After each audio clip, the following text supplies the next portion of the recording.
कि ये बयान फरमाइए कि ये 186-87 में से 2-3 बंदे भी नहीं टूटे जरदारी साहब से, एस्टेब्लिशमेंट से, तो ये क्या वो अब जो बाजवा डॉक्ट्राइन थी वो बदल गई है? आपका क्या एनालिसिस है?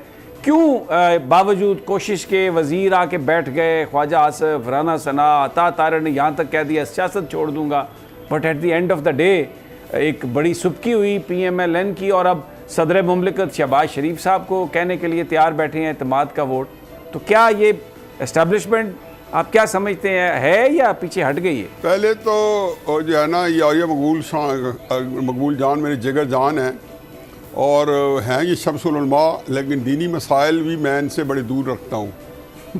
आपने मुझे जो मुशक्क़त मुझसे करवाई है इनकी गुफ्तगू सुनने की, इसकी आपने मुझे कोई मुआवजा नहीं दिया। समीम आप मेरे भाइयों की तरह हैं और ये आपने बड़ी ज़्यादती की है कि फ्री में मुझसे मुशक्क़त करवाई है, मजदूरी कराई है। ये खुदा गवाह है कि ये जो 5-7 मिनट तकरीर की है, ये मेरे लिए कितनी बड़ी मुशक्क़त थी सुनना। मैं इनके साथ घंटों बैठता हूँ, इतना मौका कभी इनको नहीं देता हूँ कि ये इस तरह मेरी समा खराशी कर सकें। हजूर बात यह है कि ये पता नहीं किस दुनिया में रहते हैं। ये ख्वाब देखा करें और जिसमें इनको रसूलुल्लाह सल्लल्लाहु अलैहि वसल्लम मिला करें और जो ताबीर बताया करें वहारे को वो बता दिया करें। ये कारोबार बहुत चलता है आजकल और मुझे अपना चेला बना के रख दिया। मैं बताऊंगा कि डब्बा पीर बड़ा बहुत पंचो बुजुर्ग है, इसके बाद आया करें। सभी बात यह है कि इमरान खान की सियासत के कई स्ट्रॉन्ग पहलू हैं जिसका मैं मुतरफ हूँ। मैं कहता हूँ कि जी उसने जो एंटी एस्टेब्लिशमेंट जो बयानियाँ हैं बड़ी कामयाबी से चलाया है, लेकिन मैं हैरान रह गया हूँ कि इनको ये पता नहीं है। ये पाकिस्तान की सियासत के पहले दावा करते हैं कि मैं 50 साल जानता हूँ, इनको क्या पता कि जो 58 का पॉपुलर मार्शल लॉ था उसकी धज्जी उड़ा के रख दी थी खान अब्दुल कयूम खान 1959 के अंदर। बारकुल्ला खान वगैरह ने 1960 के अंदर बाकी स्टूडेंट मूवमेंट चली थी उसके खिलाफ। फातिमा जना ने उठा के एंटी एस्टेब्लिशमेंट बयानिया जो था वो सड़कों में इतना चलाया था। इस मुल्क के अंदर ये मेरे लिए एक बहुत ही जिसको कहना चाहिए कि मुशाहिदे की बात भी है और अजीबो गरीब बात है कि जिस किसी ने एस्टेब्लिशमेंट के खिलाफ सियासत की है उसको रिफतें मिली हैं। 1966 में भुट्टो साहब को मिली हैं, 1993 में नवाज शरीफ है, वो तारीख के डस्टबिन में पड़ा था।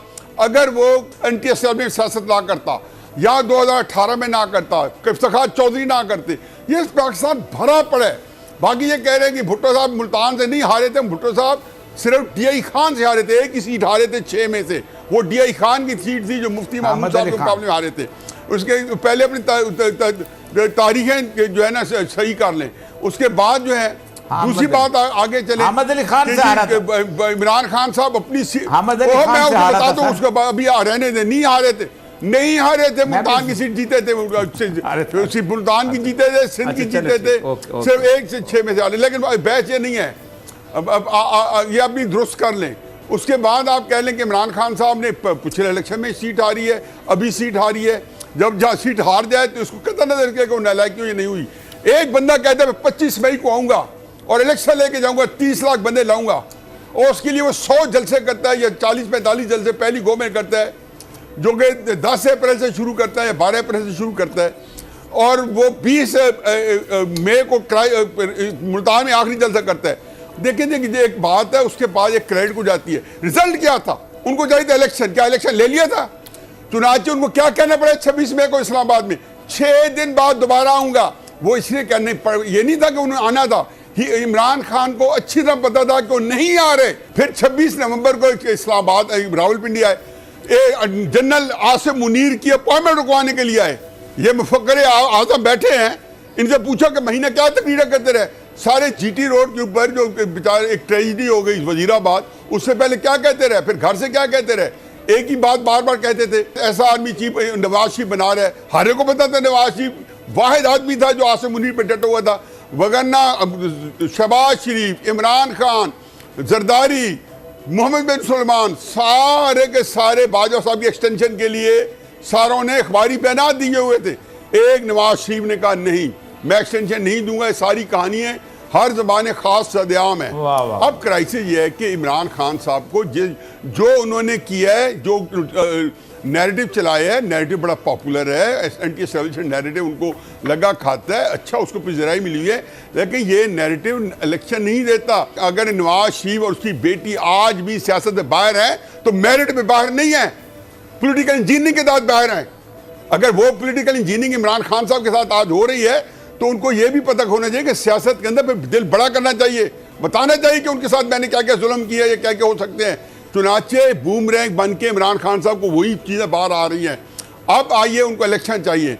देखिए क्राइसिस ये है कि मुझे नहीं पता 2 या 3 4 महीने बाद सियासत क्या होगी, मुझे नहीं पता इमरान खान साहब के साथ क्या सलूक होगा, और मुझे नहीं पता कि एस्टैब्लिशमेंट जो है वो क्या करेगी, आया वो जानिबदार रहेगी, क्योंकि जितनी बेईमाना तरीके से एस्टैब्लिशमेंट ने जानिबदार रही इमरान खान साहब को लाने में, आया वो उसी तरीके से गैर जानिबदार रहेगी इमरान साहब के लिए या नहीं रहेगी, और उसमें उनको कितना फ़ायदा है। बाकी ये है कि जी आगे जब चलेंगे, इमरान साहब को एक्टिविटी मिली हुई है, ये उनको अच्छा है, जलसे जुलूस करते रहें।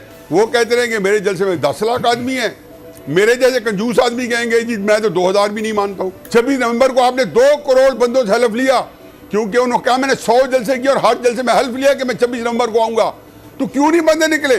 3 बजे जलसे में आना था, वहाँ पहुँच गए, और उसके बाद जाके 7 बजे इसलिए आए कि जलसे में बंदा ना बंदे की ज़ात। शामिल कुरैशी को भी कहना पड़ा कि हमारे काफिले रोके जो जा रहे हैं। कौन? केपी हुकूमत रोक रही थी, पंजाब हुकूमत रोक रही थी, अल्लाह ने तो वो भी ख़त्म कर दिया।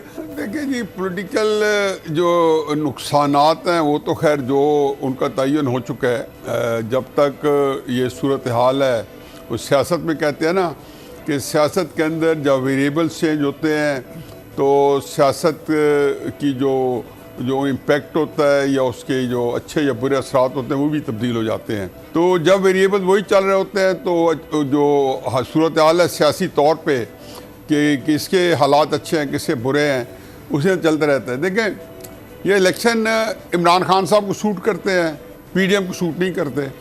जब पीडीएम को सूट करते थे इमरान खान साहब ने इनकारी थे, अब जब इमरान खान साहब को सूट करते हैं पीडीएम इनकारी है।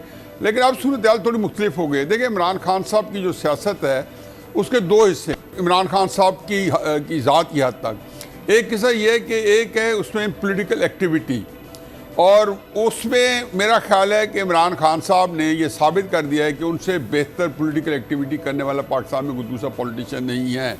उन्होंने जलसों को भी एक नई जहत दी है, नया रंग दिया है, उनका स्टाइल चेंज किया है, उनके जो नैरेटिव्स हैं हर दफ़ा वो नैरेटिव चेंज भी किया है, तो उसको बड़े कम से कम अपने जो मानने चाहने वाले हैं और ये मकबूल जान साहब जैसे, वो उस पर मनो आन जो है ना सिर्फ ईमान ले आते हैं बल्कि एक्साइटमेंट उसमें होती है जो कि समझ में आती है बात। लेकिन जो दूसरा हिस्सा है कि रिज़ल्ट ओरिएंटेड होनी चाहिए, क्योंकि इन जलसे जुलूसों को अगर पॉपुलैरिटी आसमान को छू रही है तो ज़ाहिर उनको रिजल्ट चाहिए। तो मेरा ख्याल है कि इमरान खान साहब ने वो प्लानिंग ही नहीं की कि वो उनको रिजल्ट लेके जाए। अब जो सूरत हाल है उनको एक बहुत अच्छी एक्टिविटी फिर दोबारा मिल गई है। पिछले 8-9 महीने से वो जो पॉलिटिकल एक्टिविटी कर रहे थे उसमें थोड़ा सा लल आ गया था, ठहरवा गया था। अब 2 असम्बलियों के जो तहलील हुई हैं, फिर जलसे जुलूस होंगे, इमरान खान साहब जाएंगे, टीवी टाइम को वो उनके कब्ज़े में रहेगा, बहुत ज़्यादा उनको ये पूरा टीवी टाइम पे को ऑक्यूपाइड रखो, तो उसको फिर ऑक्यूपाइड करेंगे। लेकिन अमलन बात लंबी हो जाएगी, फिर आपकी बात जब आगे चलेगी तो उसमें ज़ाहिर है शायद ये पॉइंट भी आए। उनको उनकी जो सियासत है उनको किसी नतीजे की तरफ नहीं लेके जाएगी। ये मेरा तज्ज़िया है, और तज्ज़िया ज़ाहिर है कि उसके अंदर कई स्कोप हो सकते हैं कि उनको ये जो उनकी जो इतनी एक्टिविटी है, पलट कर झपट कर पलटना, और जो लहू उनका गर्म किया हुआ उन्होंने अपने वर्कर्स का भी अपना भी, ये उनको किसी जो उसके उनके लिए नतीजा खेज नहीं होगा, और उसकी कई वजूहत हैं। 6 हफ्ते पहले ये ऑफर की गई थी इमरान खान साहब को कि आप एक इंटरिम गवर्नमेंट के लिए मान जाएं तकरीबन 1-1.5 साल के लिए। क्यों? ताकि एक कुशन मिल जाए शहबाज शरीफ साहब की और पीडीएम गवर्नमेंट को इज्जत बचाने का कि ये तो वो गवर्नमेंट थी, हम तो छोड़ चुके हुए थे, हमें नालायक कर दिया गया। तो एक तो तय है कि 2 बंदे तोड़ने हैं ज़्यादा से ज़्यादा और गवर्नमेंट ख़त्म। और 2 बंदे तोड़ना कोई इतना मुश्किल काम ही नहीं। अभी एमकेएम का जो स्टाइल चल रहा है, जिस तरह की सूरत हाल है, वो ये होगा कि हमें चलने नहीं दिया गया और कल नैरेटिव बन जाएगा। लेकिन वो नैरेटिव भी काबिल कबूल नहीं होगा। लेकिन एक बात मैं आपको बताऊं, तो आपको क्या लगता है कि वोट नहीं ले इलेक्शन जो है, सकेंगे? आप दोनों असेंबलियों के नहीं होते, क्योंकि वक्त कम है मेरे पास, और या इसका मतलब है तो यही होगा, कि नहीं ले सकेंगे वो। जान, जी। आपका ख्याल है नहीं ले सकेंगे? मुश्किल मुश्किल है। मुश्किल गवर्नमेंट। अच्छा न्याय साहब आप क्या जाएंगे? बल्कि न्याय साहब, क्योंकि 2 मिनट है सिर्फ, आप क्या कहते हैं? देखिए जी, देखिए जी, पहली बात तो यह है कि बिल्कुल दुरुस्त है कि वोटों को नो कॉन्फिडेंस अगर उन्होंने नहीं लिया तो गवर्नमेंट डिसॉल्व हो जाएगी। लेकिन भाई 2 बातें जहन में रखें, ये साहब जो अपनी जो ख्वाहिशात का जो समुद्र का मौजन है, मैं इनकी एहतराम करता हूँ, मेरी भी ख्वाहिशात है जिनका मैं दबा के रखी हुई है कि समी इब्राहिम का प्रोग्राम है, और मैंने आपको समझाया था कि मैंने अपनी बहुत सारी ख्वाहिशात जो दबा के रखनी ताकि उसके प्रोग्राम का एहतराम जो है मलूज़ खातिर नहीं, आपको इजाजत है, आप भरपूर अंदाज में ख्वाहिशें का इज़हार करें। आप नहीं, सभी आप मेरे बहुत प्यारे भाई हो। देखे कोई मैंने भी तो सोचना है। देख, क्राइसिस ये है कि मेरी बात अब ये लिख लें, तहरीक इंसाफ का पॉलिटिकल फ्यूचर बहुत ताबकनाक है। इमरान का पॉलिटिकल फ्यूचर 0/0 है। ये क्लिप मुझे दिखा दो, फिर ऑडियो को भी भेज दें, ये मुझे अभी लिखा दे। तहरीक इंसाफ शायद जब जनरल इलेक्शन होगा वो भी जीत जाएगी। और एक और बात सुन लें, ये मेरा एक रिश्तेदार था, वो कमिश्नर और DC रह चुका था, तो हम उससे दूर भागते थे। बेचारे बहुत बुजुर्ग थे, हम मेरे से उस वक्त 30-40 साल बड़े थे, हम जब जवान हो रहे थे, वो बुजुर्ग थे। जब ये रिटायर्ड हो गए, वंस अपॉन ए टाइम, ये अल्लाह ताला इन DCO से बचाया और कमिश्नर से बचाया, वंस अपॉन ए टाइम, और ये किस्सा सुना देते हैं अपने वक्त का। मैं इनसे, मेरी जान जाती है रिटायर्ड सरकारी अफसरों से। ये इनके अंदर बहुत अच्छी, इनके पास अंबार है मालूमात का, ये किताबें लिखे और हम उसे मुस्तफीद हो। बाकी बात यह है जी, अगर असेंबली डिसॉल्व हो जाए, एक बात ध्यान में रखें कि जब भी इलेक्शन कमीशन जो है, ये बात देख लें, सुप्रीम कोर्ट के भी ऑर्डर आ गए, वो टेक ओवर कर लेगा जनरल इलेक्शन के वक्त में पंजाब असेंबली, अगर पंजाब और KP में जो भी जिसकी मर्जी हुकूमत हो, चाहे नून की हो या तहरीक इंसाफ की हो, दोनों जगह पे, या किसी और की हो, जैसे जनरल इलेक्शन आएंगे 100% टेक ओवर कर लेगा। मजाल है कि हुकूमत वहां पे एक चीज दखल दे सकेगी। ये औरिया साहब जो है ना, मुझसे ज्यादा सरकारी मशीनरी को जानते हैं। उसके बाद मुझे आके वक्त खत्म हो गया, आपके प्रोग्राम में बता देगा ये बात हफीजुल्लाह नादी क्या ठीक है, ये नहीं इंशाल्लाह अगली और गुस्ताखी माफ औरिया नहीं, आप मुझसे गुस्ताखियां करवाएंगे औरिया को, और ये मेरी बर्दाश्त में नहीं है। हमारा वक्त